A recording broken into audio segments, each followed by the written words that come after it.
அஸ்ஸலாமு அலைக்கும் வரஹ்மத்துல்லாஹி வபரகாத்து.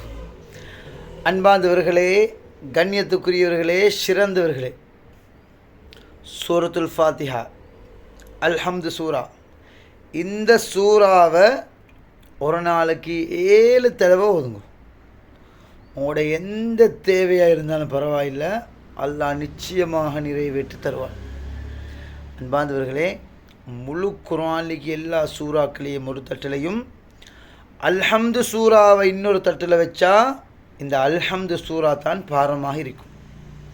அது மட்டுமல்ல, ஒரு முறை நபி ஸல்லல்லாஹு அலைஹி வஸல்லம் அவர்களும் ஜிப்ரஈல் அலைஹிஸ்ஸலாம் அவர்களும் பேசிக்கொண்டிருந்தாங்க.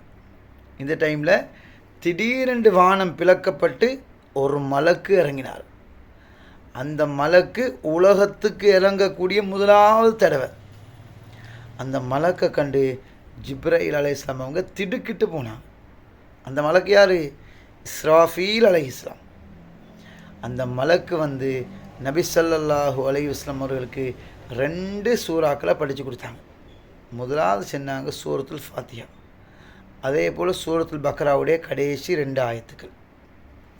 இதை ஓதி விட்டு அல்லாஹ்விடத்தில் எதை கேட்டாலும் அல்லாஹ் நிச்சயமாக கொடுப்பான் என்பதாக இஸ்ராஃபீல் அலைஹிஸ்ஸலாம் அவங்க படித்து கொடுத்தாங்க.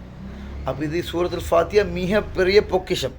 அது மட்டுமல்ல, சூரத்துல் ஃபாத்திஹா ஓதும் பொழுது அல்லாஹ்வோட பேசுவதை போன்று அல்லாஹ் ஒவ்வொரு ஆயத்துக்கும் எங்களுக்கு பதில் அளிக்கிறான். அல்ஹம்துலில்லாஹி ரப்பில் ஆலமீன் சின்னத்தோடைய அல்லாஹ் சொல்வான், ஹமிதினி அப்தி, அல்லாஹ் அடியான் என்ன புகழ்ந்தான். அப்போ ஒவ்வொரு வார்த்தைக்கு அல்லாஹ் தஆலா பதில் தருவான். அதனால் இந்த அல்ஹம்து சூறாவை அன்பு வச்சு ஓதுங்கோ, உங்களோட எல்லா தேவைகள் நிறைவேறும். அல்லாஹ்வோட ரஹ்மத்தை கொண்டு உங்களுக்கு சுவர்க்கம் கிடைக்கும் இன்ஷா அல்லாஹ்.